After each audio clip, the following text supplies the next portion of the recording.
नमस्कार साथियों, आपका स्वागत है स्टेनो एनजी के यूट्यूब चैनल में। आज हम ओपी शुक्ला बुक की पेज नंबर 135, 136 डिक्टेशन की प्रैक्टिस करेंगे। इस डिक्टेशन का समय 10 मिनट का रहेगा। इसकी गति पहले 80 शब्द प्रति मिनट, उसके बाद 100 शब्द प्रति मिनट की रहेगी।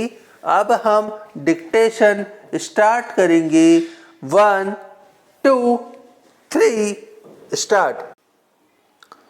सभापति महोदय, माननीय सदस्य द्वारा छोटे राज्यों से संबंधित जो प्रस्ताव सदन में विचार करने के लिए पेश किया गया है, मैं उसका समर्थन करने के लिए खड़ा हुआ हूँ। मैं इस प्रस्ताव का समर्थन इसलिए नहीं कर रहा हूँ कि हमारे दल के घोषणा पत्र में छोटे राज्यों के निर्माण की मांग का समर्थन है, बल्कि इसलिए कि इन राज्यों की मांग वास्तव में यहाँ की जनता की मांग है। Para change. मैं विशेष रूप से मंत्री जी से कहना चाहता हूँ कि यह मांग राजनीति से प्रेरित नहीं है, बल्कि यह मांग आर्थिक विकास की मांग को पूरा करने के लिए है। जैसा कि कुछ माननीय सदस्यों ने अपने भाषण में उल्लेख किया है कि आज़ादी के बाद देश में भाषा को ध्यान में रखकर राज्यों का पुनर्गठन हुआ था। मैं उनको बतलाना चाहता हूँ कि उस समय भाषा मुख्य बात थी और उस समय उठाया गया वह कदम स्वाभाविक भी था। एक भाषा जानने वाले लोग एक प्रशासनिक इकाई में रहे, इससे उनका विकास सरल होता है और उनकी सांस्कृतिक पहचान भी उन्नत होती है। इस बात को बहुत समय बीत गया है।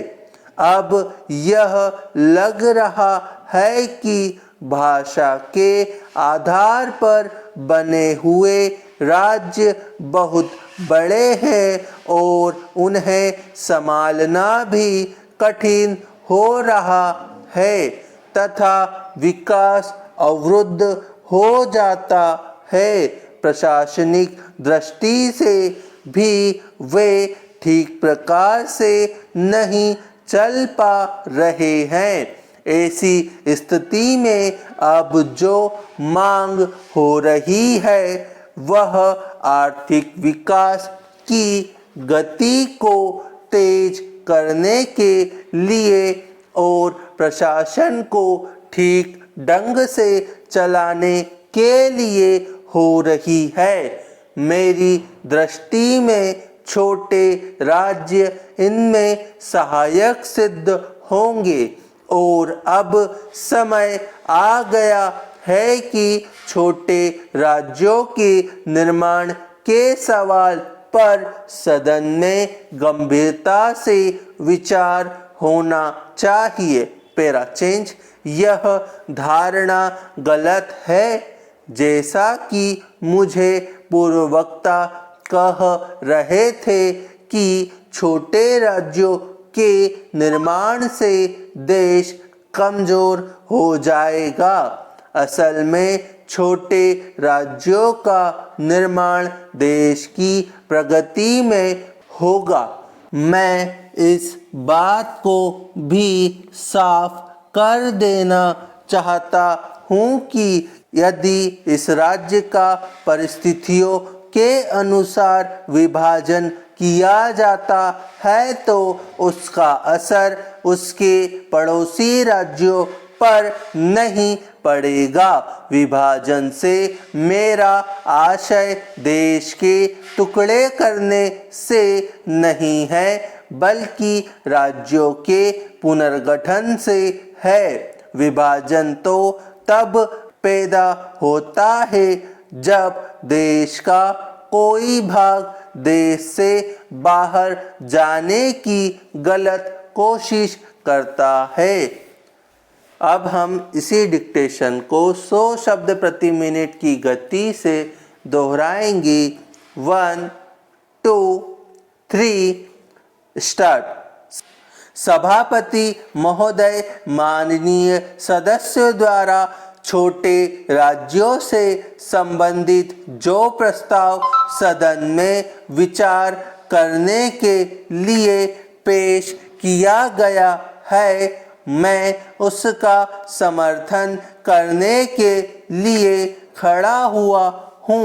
मैं इस प्रस्ताव का समर्थन इसलिए नहीं कर रहा हूँ कि हमारे दल के घोषणा पत्र में छोटे राज्यों के निर्माण की मांग का समर्थन है, बल्कि इसलिए कि इन राज्यों की मांग वास्तव में यहाँ की जनता की मांग है। Para change. मैं विशेष रूप से मंत्री जी से कहना चाहता हूँ कि यह मांग राजनीति से प्रेरित नहीं है, बल्कि यह मांग आर्थिक विकास की मांग को पूरा करने के लिए है।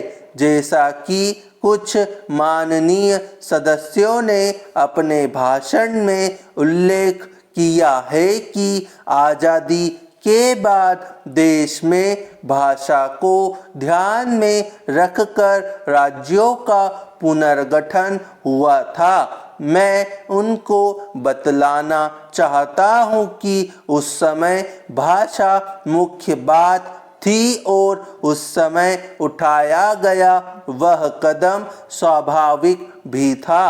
एक भाषा जानने वाले लोग एक प्रशासनिक इकाई में रहे, इससे उनका विकास सरल होता है और उनकी सांस्कृतिक पहचान भी उन्नत होती है। इस बात को बहुत समय बीत गया है।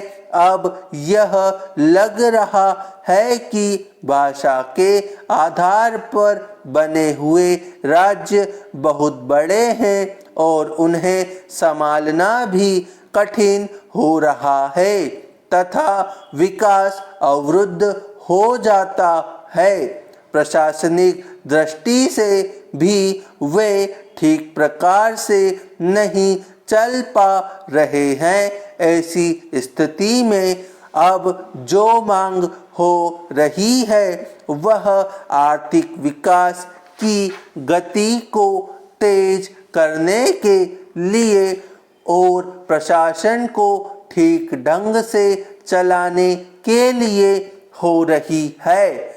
मेरी दृष्टि में छोटे राज्य इसमें सहायक सिद्ध होंगे और अब समय आ गया है कि छोटे राज्यों के निर्माण के सवाल पर सदन में गंभीरता से विचार होना चाहिए। Para change. यह धारणा गलत है। जैसा कि मुझसे पूर्व वक्ता कह रहे थे कि छोटे राज्यों के निर्माण से देश कमजोर हो जाएगा। असल में छोटे राज्यों का निर्माण देश की प्रगति में होगा। मैं इस बात को भी साफ कर देना चाहता हूँ कि यदि इस राज्य का परिस्थितियों के अनुसार विभाजन किया जाता है तो उसका असर उसके पड़ोसी राज्यों पर नहीं पड़ेगा। विभाजन से मेरा आशय देश के टुकड़े करने से नहीं है, बल्कि राज्यों के पुनर्गठन से है। विभाजन तो तब पैदा होता है जब देश का कोई भाग देश से बाहर जाने की कोशिश करता है। इस प्रकार जब जिलों का निर्माण होगा तो देश के राजनीतिक ढांचे और देश के संविधान के अनुसार होगा। राज्य ने इससे संबंधित प्रस्ताव विधानसभा में पारित करके सरकार के पास भेज दिया है। केंद्र में दूसरे दल की सरकार के कारण उनसे राज्य सरकार द्वारा पारित प्रस्ताव पर कोई ध्यान नहीं दिया गया है। अब जबकि इस आधार पर प्रदेश की सरकार को भंग कर दिया गया है, तो आगामी चुनाव में यह हमारे दल का एक बड़ा मुद्दा बनेगा, तो उस क्षेत्र के लोगों से हमें पूरा समर्थन मिलेगा। तो उम्मीद है ये वीडियो आपको पसंद आई होगी। अगर पसंद आती है तो इसे लाइक करिए, चैनल पे नए हैं तो उसे सब्सक्राइब करें। आज के लिए इतना ही। जय हिंद, जय भारत।